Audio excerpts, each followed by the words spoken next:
Thank you, everybody, for coming to the College Football Betting with Aaron Torres YouTube channel. Before we get to the video that you came here for, if you could do me one quick favor, just click that subscribe button at the bottom of the screen. Really does help our channel grow, our audience grow. I appreciate it more than you know.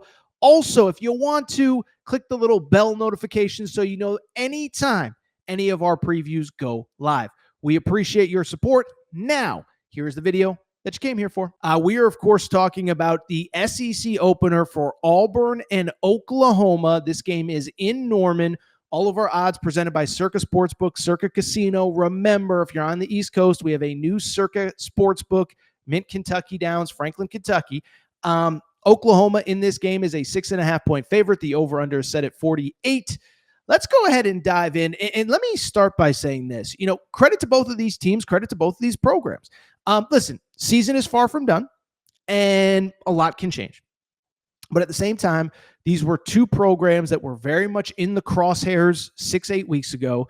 These were programs that we were talking about potential coaching replacements. And I'll even say this. I remember saying in the summer that this was one of the swing games in college football, that whoever was to lose this game, I just said, I don't know that they can go on and have the season that they hope to have based on the rest of the schedule. I don't know that I feel that way anymore. Auburn is 3-0. They got the win against Baylor. I think that win is going to age as the season goes on. And Oklahoma, obviously 3-0 with that win against Michigan. And I think Michigan's a really good team. We know Michigan's good because they're a 2.5-point favorite in Nebraska. And so I just bring it up because, I don't think a loss here in the 12-team playoff era is crippling for either of these teams. Now, obviously, if you're Oklahoma at home, you want to take care of business, whatever. But let's go ahead and dive in. Let's start with these two teams. From the Auburn perspective, let's just start. Let's do Oklahoma first. Let's start with Oklahoma. Credit where it's due, man. And I'll say this, too, because we're talking a little bit about the offseason and everything.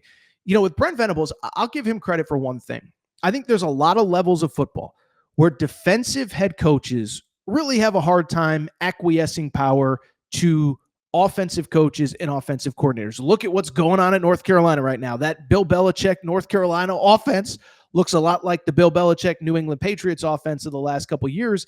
But Brent Venables, when he had Jeff Lebby, that was one of the best offenses in college football.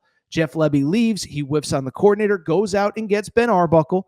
And so far, so good. This team is looking the part as far as exactly what we wanted to see from Oklahoma on the offensive side of the football. This is a team that is moving the ball at will, that is having a great deal of success. And listen, it all does start with John Mateer.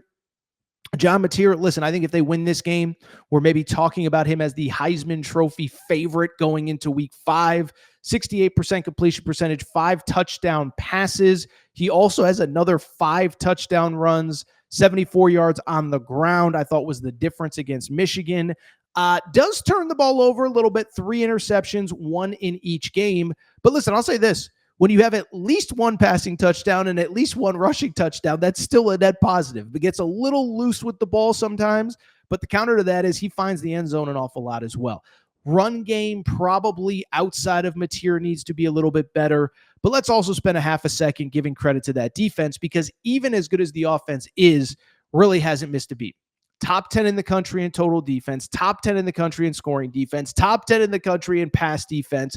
And oh, by the way, the only reason the run defense is quote unquote so bad is because of the fact that they gave up that 1 rushing touchdown to Justice Haynes that was a 75-yard run against Michigan that was basically a breakaway run, right? It was a missed assignment. Justice Haynes, that's the only touchdown that they have given up all season long on the defensive side of the ball. So the defense is as good as advertised. The offense only needed to be incrementally better. It's much better. And so Oklahoma comes into this game at 3-0, just like the Auburn Tigers. Speaking of Auburn, let's talk about them. And let's credit again where it's due. It's funny how interesting Hugh Freeze's golf scores are in June and July and how uninteresting they become when you start 3-0. And they are 3-0. They got that big win on the Friday of the opening week of college football season at Baylor. And really, in my opinion, watching from a distance, have spent the last 2 weeks, I think, really just I think, we said this last week with A&M going into the Notre Dame game. A&M had beaten, Utah State and UTSA.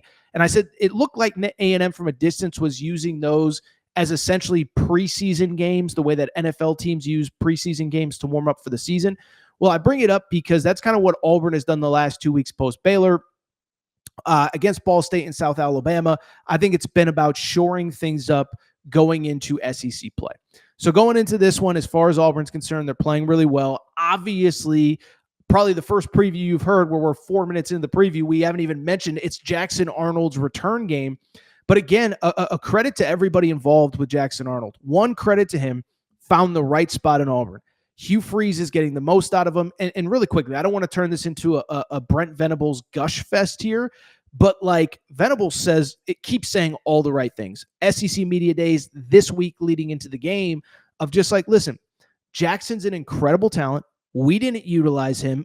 Listen, maybe there's a soundbite I haven't heard, but every soundbite that I've heard Brent Venables talking about Jackson Arnold since the day he left has been, we could have done more. We let him down. We're happy to see this kid's success. So credit to Jackson Arnold, was excellent in that Baylor game. And then the Auburn defense, it's a little tough to tell statistically, have gotten the job done outside of the Baylor game and specifically in the pass defense game. But is that Auburn not knowing what they're doing? Or is that Sawyer Robertson, the quarterback at Baylor, just being really, really, really good?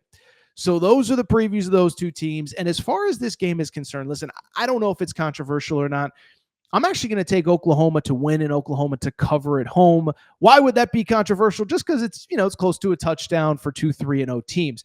Why do I like this game? Listen, to me, I'm of the belief styles make fights, right? You've heard that saying before.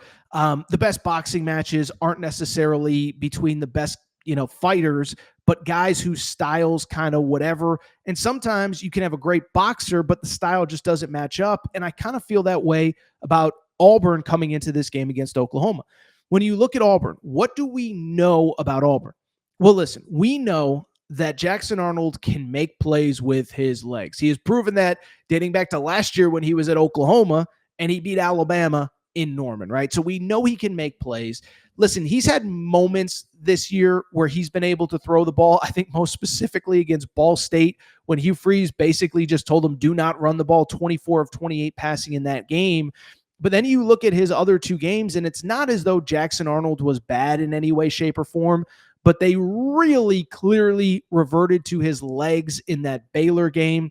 And then last week, he was good, not great, 13 of 24 passing, 54% completion percentage. And so I just look it up because the one thing that we've learned about Oklahoma, one, the defense is unreal. Two, I don't think you can be one-dimensional, and that was really Michigan's problem against Oklahoma. You go back to the Michigan game, they were afraid to run Bryce Underwood. They were afraid to let Bryce Underwood throw deep. Well, all of a sudden you become one-dimensional. You want to throw the ball around. Guess what happens? Oklahoma pins its ears back and gets after it. Now, I know our Mason Thomas, their star defensive player, will be suspended for the first half of this game. But this defense has been phenomenal all year, and I don't think that changes on Saturday. Conversely, with Auburn, again, styles make fights. Defense is really good. Defense has more talent than most teams in college football. But we saw that Sawyer Robertson could expose them through the air. And it does feel to me like, is there a scenario where Mateer, Oklahoma hasn't run the ball great, but for the most part has passed the ball great? And so to me, this one in a lot of ways kind of feels like the Oklahoma-Michigan game. It's in Oklahoma. You have a quarterback that is he ready to make plays with his arm? I just don't know. And again, you can't be one-dimensional against the Oklahoma defense. I will take Oklahoma to win. I'll say somewhere in the neighborhood of kind of similar to what we saw against Michigan, 27-14, 24-14, and Oklahoma cover. I think the under we're going to be right on the cusp of that under. So I'll stay away from the under, and I will just take Oklahoma to win and Oklahoma to cover the 6.5.